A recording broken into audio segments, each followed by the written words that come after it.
saya dititipi keponakan yang cukup cantik di rumah saya, karena kami tinggal berdua, lalu keponakan ini kerja di bank, lalu dititipkan tempat kami daripada kos membayar mahal. Belum sampai 1 tahun sudah dititipkan tempat saya.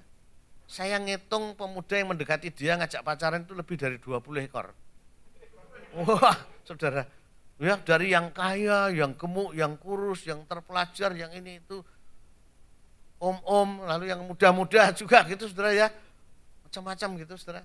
Ya, kadang-kadang saya senang karena ikut kebagian, mereka bawa oleh-oleh, bawa apa gitu saudara ya. Tapi dari 20 ini lebih itu nggak ada yang diterima sama keponakan saya ini. Sampai saya heran, loh kenapa sih kamu ini umur sudah cukup, pekerjaan anu gitu. Banyak yang melamar kamu, ngejak pacaran kamu, kok kamu tolak semua? Nggak ada yang nyambung om, nggak ada yang nyambung.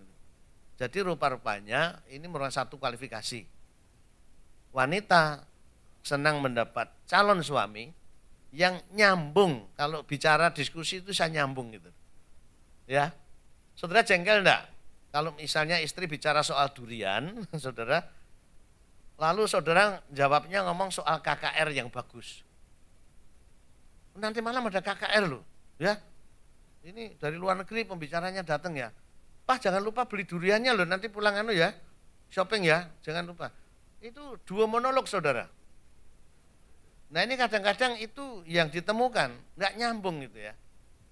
Sedangkan dia keponakan saya ini pintar sekali, bicara itu enak begitu ya, enak. Sehingga dia cepat dipromosikan juga di bank itu. Nah ternyata dia memilih yang nyambung, yang bisa bergaul begitu ya. Nah, ramah dan sopan tentunya. Tahu menempatkan diri. Tahu menempatkan diri ini menyangkut etika saudara ya. Misalnya waktu makan bersama gimana? Apakah karena dia senang sate lalu satenya dihabiskan? Doanya belum sampai amin, dia sudah ngambil 5, tusuk saudara. Ada kadang-kadang di gereja berterima kasih seperti itu saudara. Ya, memalukan saudara, memalukan.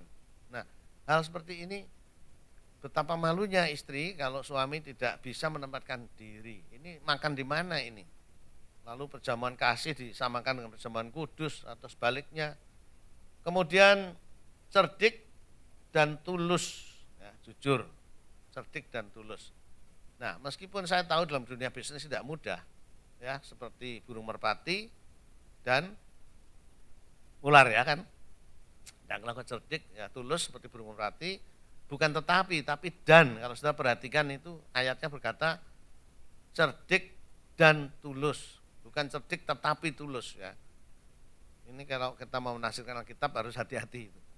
Kalau tetapi itu bergantian, itu silih berganti.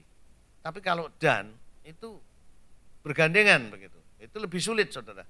Tapi itu yang dituntut. Meskipun sulit saudara, tetapi calon istri juga atau istri tahu ini. Bagaimana suami ini. Kalau kena tilang, dia lebih gampang bayar aja polisinya atau gimana. Itu juga termasuk penilaian saudara. Ya, nanti. Pinter ya. Ya, ya, ya. Nah, ya. Artinya, halo. Ya, itu betul. Sebab cerdik itu Ya. biasanya diartikan sedikit kurang bagus ya. Ya. Artinya cerdik itu orang yang licik. Ya, ya. Jadi Ya. saya rasanya lebih baik kalau dibilang pintar ya. Ya. Tapi sengaja Yesus pakai istilah itu. Dikatakan juga hendaklah engkau jangan kalah cerdik dengan anak-anak dunia ini. Sengaja kata itu dipakai untuk membuat kontras. Jadi kalau orang dunia kepandaiannya untuk cerdik dalam arti menipu dan sebagainya. Tetapi untuk anak Tuhan kepandaiannya ini harus tulus. Nah itu. Jadi memang itu pengertiannya memang dibuat kontras seperti itu. Jadi oke, memang cerdik tidak sama dengan pandai ya, bijaksana sebagainya. Tapi cerdik itu ada unsur kepandaian yang diputar balik menjadi kelician, kejahatan, betul. Itu sebabnya dikaitkan dengan kata kontras yang kedua yaitu tulus. Betul, jadi ada betulnya begitu. Tapi memang sengaja dikontraskan supaya kita tahu kepandaianmu jangan untuk cerdik maksudnya gitu. Tapi harus tulus gitu. Harus tulus. Terima kasih. Ya, karakter itu kita selesaikan, karakter keterampilan. Karakter keterampilan ya. Paling sedikit calon suami pria itu bisa mengemudi lah.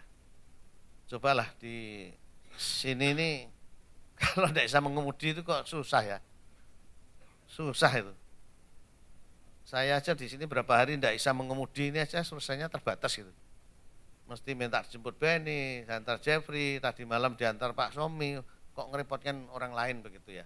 Nah kira-kira kalau istri saudara tahu saudara tidak bisa mengemudi kan, ya kecuali cacat ya. Ini contoh ya. Tentu keterampilan itu harus ada. Tangkas, tanggap dan cekatan. Itu artinya apa? Reaktif ya, responsif, bahkan bisa mengantisipasi. Masa ada rumah terbakar kok embernya mana ya? Ada air enggak ya? Oh tentunya tidak begitu. Suami yang langsung ada air cepat ya. Api, air gitu ya. Tentu tangkas dan terampil gitu ya. Nah, jadi cekatan, tanggap, itu responsif begitu ya. Bahkan mengantisipasinya. Tahu sedikit tentang teknik. Ini penting. Ternyata pria-pria ini perlulah belajar teknik ya. Karena apa? Kalau bisa mengerti teknik itu menghemat banyak. Betul. Saya pernah dicitani ya seorang pendeta. Nah, itu majelisnya jengkel. Masa ganti bolop aja minta tolong majelis. Ganti bolop itu loh. Pastorinya bolopnya mati. Minta tolong majelis sampai majelisnya jengkel lalu lapor sama saya. Pak pendeta saya ini kok keterlaluan toh Pak. Masa ganti bolop itu aja kok enggak bisa ganti sendiri. Minta tolong majelis gitu. Iya itu kan kesimpulannya males ya dah. Nah kesimpulannya males begini. Nah jadi cobalah memperbaiki setrika rusak. Itu sampel ya beli elemennya dan sebagainya ya.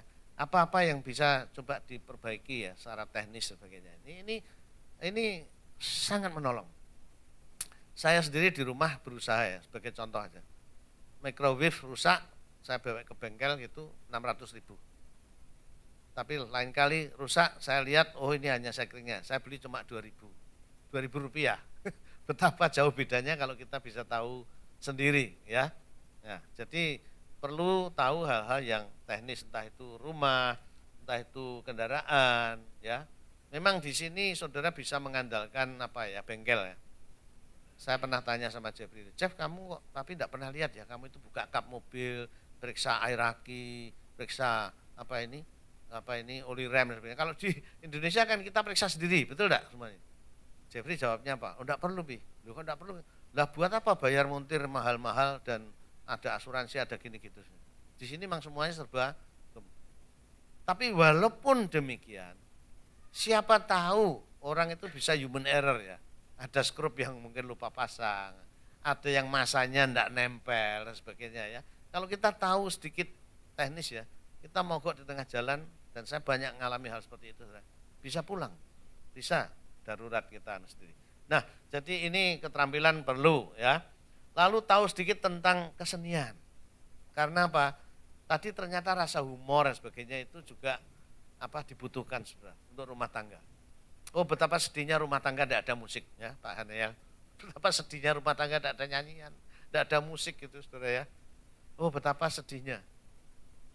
Padahal untuk ceria musik itu tidak usah ngel-ngel.